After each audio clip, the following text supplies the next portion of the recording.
Alright, so once your top is all finished, isn't it cute? We're going to go ahead and paint the stars on the side and then we're done.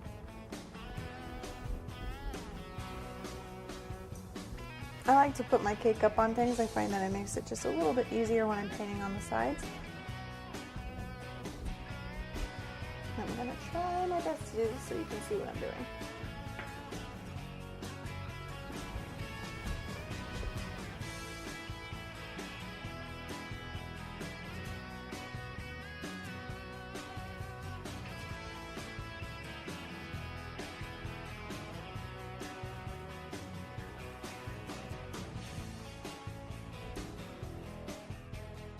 Alright, now we're just going to do that the rest of the way around the cake and then we'll be done.